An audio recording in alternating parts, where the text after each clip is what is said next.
the dark veins of America's highways, speed isn't just a number. It's a language of defiance.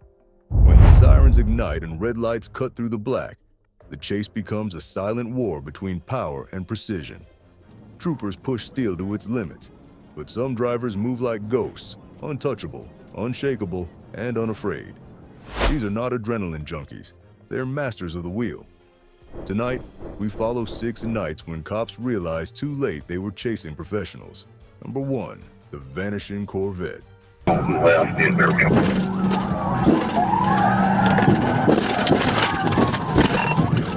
I just wrecked out. 30 eastbound, 1214. Little Rock, Arkansas. The night was still until a Corvette C6 carved through the highway like a silver streak of defiance. Troopers were already on edge. It had slipped past 3 units without a trace. By the time another cruiser locked on, the chase was already at full throttle, 135 to 140 miles per hour, a blur of asphalt, headlights, and danger. The Corvette wasn't running. It was performing. Every lane change was deliberate, every turn a display of nerve and control that felt mechanical, not human. Yeah, we're getting on 30. It's going to be stand by for that 28. Hey, buddy. Negative. We're just got into destruction. Hang on. The state police scrambled to close the distance, radios crackling with tension. Construction barrels flashed by as the Corvette threaded through them with impossible precision, dancing through death at 120 miles per hour. It wasn't luck that kept him alive. It was a calculation. When he darted left to overtake a car, the trooper reacted half a second too late. That was all it took. The cruiser clipped a barrel, metal screeched, and the car slammed into a civilian vehicle. The chase ended in chaos. Yep. Go left in there.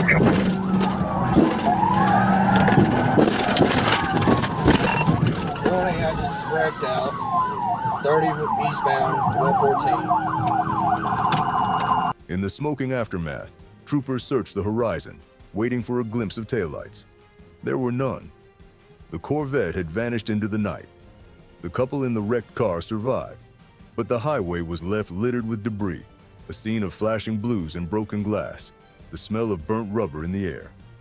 Somewhere ahead, a driver sat behind the wheel of a C6, heart steady, mind cold, engine humming like a secret weapon.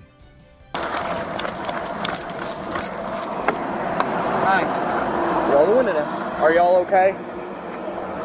You okay? Alright.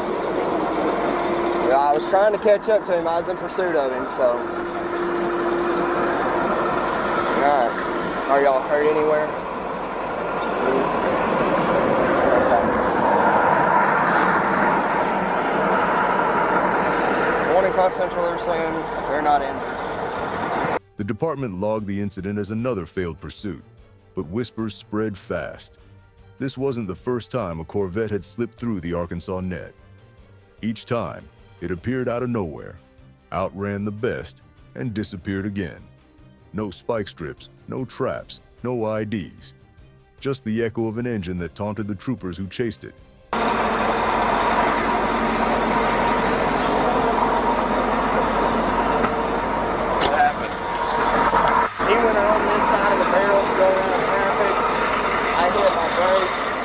For the men who wear the badge, it wasn't just another failed stop. It was personal. Every pursuit left behind a mark of humiliation and respect. They weren't chasing a reckless driver. They were chasing a craftsman of the road, someone who understood fear, speed, and the fragile edge between both. That night, under the flicker of broken lights, the realization settled in. They hadn't lost the chase. They had faced a professional who never intended to be caught. Case number 2, Challenger Drift Showdown.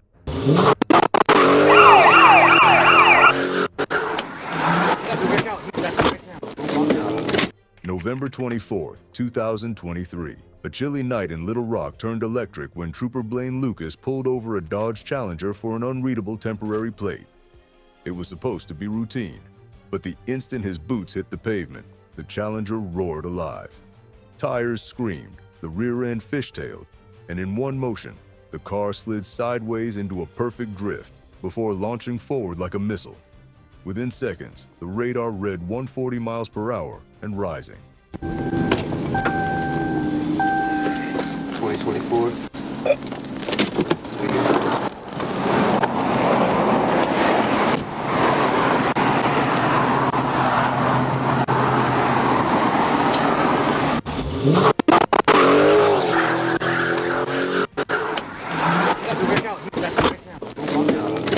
The muscle car tore down a 630 like it owned the asphalt.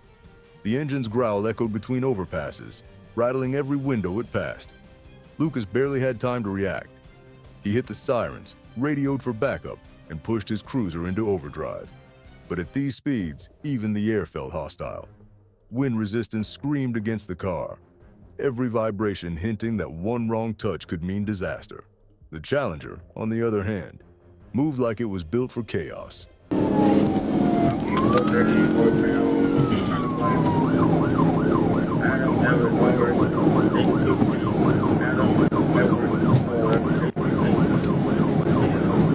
Shut up! It weaved through lanes, sliced past cars with inches to spare, and left a hurricane of flashing lights in its wake. The pursuit bled from highway to city streets, where traffic lights blurred into streaks of color.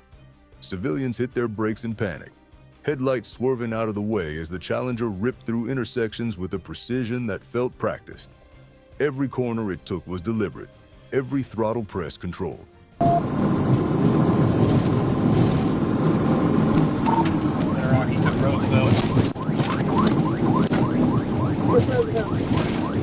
Moments later, the driver shot back onto I-30, now completely in command of the night. Lucas's cruiser struggled to close the gap. The trooper's heart pounded, his voice tight over the radio, trying to steady his grip while the chase reached deadly velocity. Ahead, the Challenger curved into a sharp turn at 120 miles per hour, something no regular driver should survive.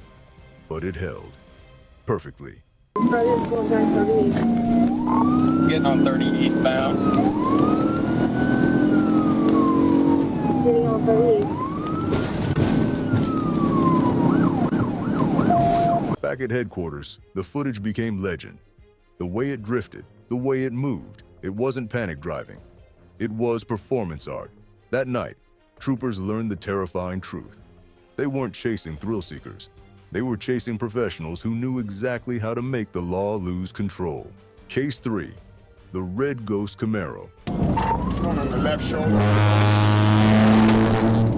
He's trying to get around these big trucks. They're trying to hold him up. October 20th, 2022. The same red Chevy Camaro that humiliated Arkansas troopers a week earlier was back on I-30, bold enough to show its colors again. Trooper Thomas Hubert caught it on radar, fictitious tags flashing under the streetlights. He knew the car. He knew the story. This time, he swore it wouldn't vanish. But when the Camaro's brake lights flared, it wasn't slowing down. It was taunting him. In seconds, it was gone, roaring into the black stretch ahead.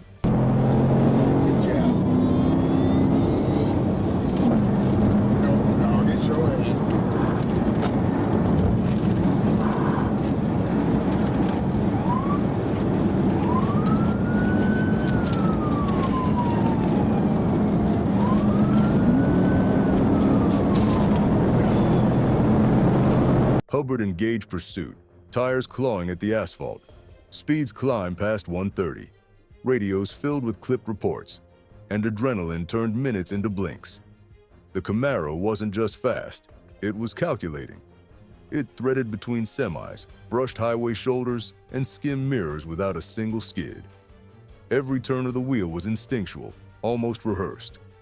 Hubert stayed on him, but the gap never closed. The red glow ahead teased him like a phantom, always just out of reach.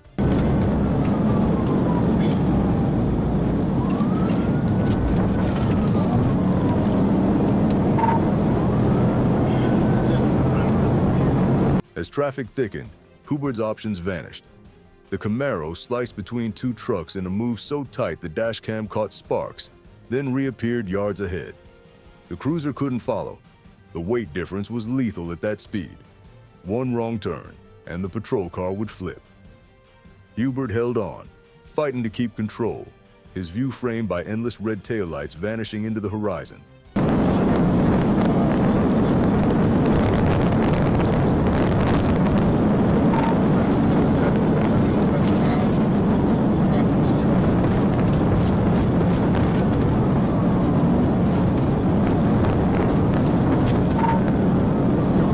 Radio chatter built to panic. Every officer on the channel knew what they were chasing. An untouchable ghost from a week before, the same driver who'd embarrassed them. The Camaro moved like it could see 3 steps ahead. No hesitation, no chaos, just pure control. Hubbard tried to predict his next move, but prediction meant nothing when the opponent didn't make mistakes. It's going on the left shoulder. He's trying to get around these big trucks. They're trying to hold him up.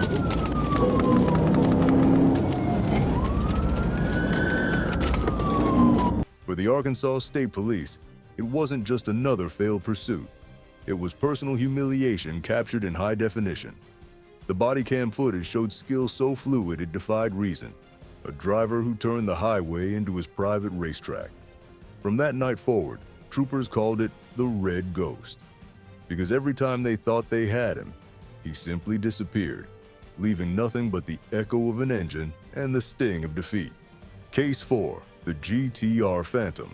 On a humid night along Georgia 400, 2 cars lined up side by side, a Dodge Charger and a Nissan GTR. To passing traffic, it looked like casual racing bravado. But when the blue lights erupted behind them, the game turned into war. The trooper picked his target, the GTR, unaware that he was chasing a machine built for the impossible. Under the hood roared 800 horsepower, and behind the wheel sat a driver who understood every inch of speed. Right, and he's exhibiting the normal characteristics you'd expect from somebody who's got a lot of adrenaline. They're really pumping it. When the sirens pierced the night, the GTR didn't panic. It simply transformed. Tires bit into the concrete, the twin-turbo engine screamed, and in the blink of an eye, it was hitting 175 miles per hour. The radio calls blurred highway markers, exits, speeds, all meaningless against a streak of white lightning disappearing into the distance. Every maneuver was flawless. The GTR shifted lanes like it was slicing through time itself, untouchable and terrifyingly smooth. Usually with these types of cases, they end up going to a neighborhood or an area they're familiar with. Of course, at this point, we don't know where he's going. Maybe he doesn't know where he's going. The trooper tried to close in, pushing his cruiser into dangerous territory. The car trembled, the tires shrieked, the risk multiplied. Still, he stayed locked in, unwilling to let go. The chase flew through Atlanta's arteries, Buford Highway, Cortland, and the HOV ramp. Each curve tighter, each second louder.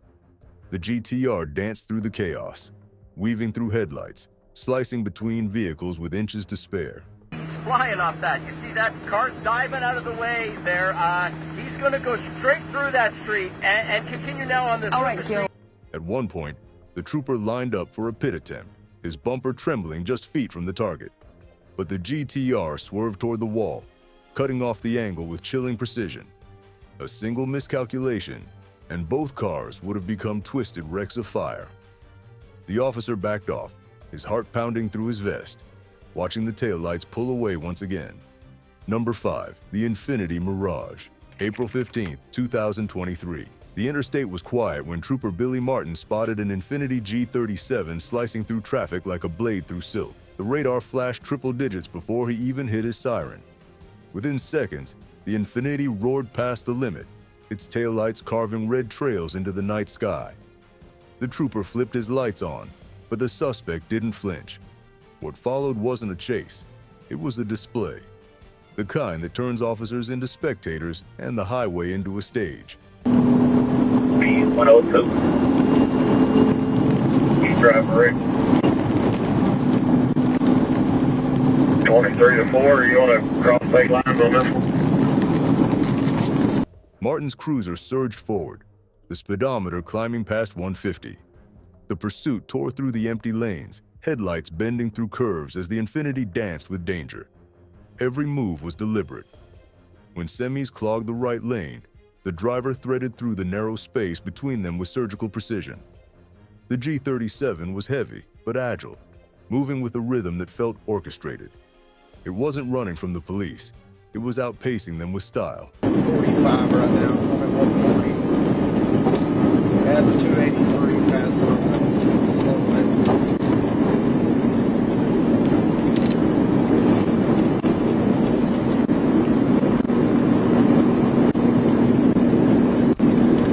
Behind the wheel, Martin fought the wheel's vibration. The cruiser, built for endurance, wasn't meant to play this kind of game. Each second, he risked control every bounce on the pavement, a reminder that death travels fast at 160. Still, he pressed on, voice tight over the radio, calling updates between bursts of static.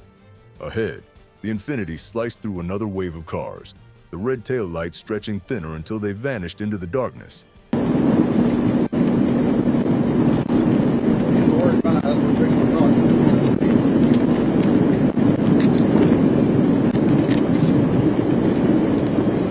25%. That's approximately Tennessee. People, what do you have Go ahead and stay with it until we can get Tennessee involved. Moments later, the driver made a move no one expected. Without warning, the G37 swung into a violent U-turn straight into oncoming traffic. Headlights flared, horns screamed, chaos erupted. For a split second, Martin considered following, but instinct won over pride. He knew what that turn meant. It wasn't courage, it was madness. He lifted his foot off the gas, his cruiser slowing under the burden of restraint.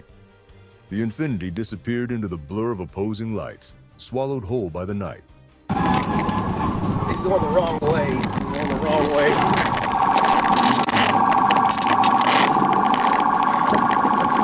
RC, did you make contact with Memphis and Tennessee Highway Patrol? I'm 22. He's going the wrong direction, running about 100 plus.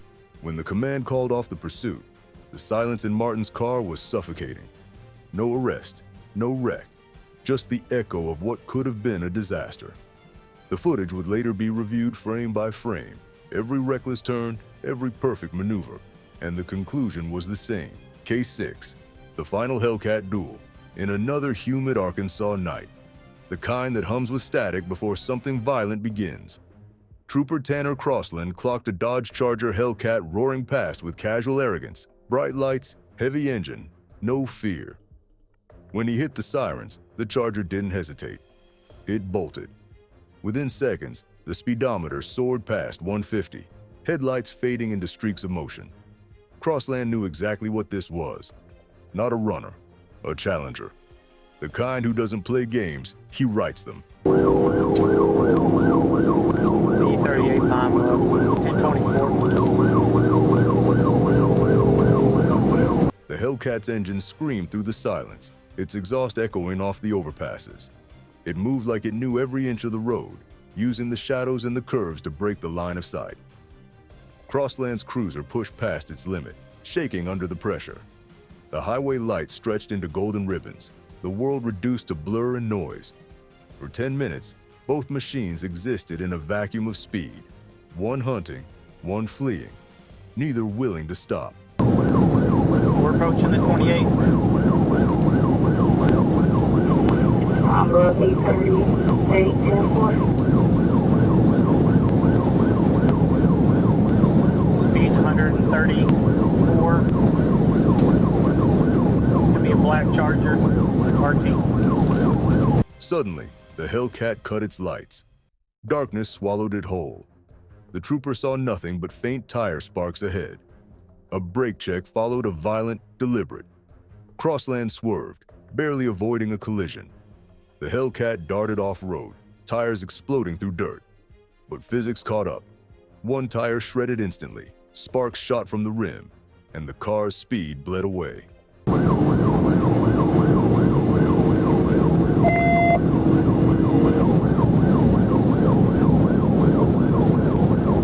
38 pound love. He's pulling out ahead of me. I think he's got the Charger RT model. Traffic's giving me trouble.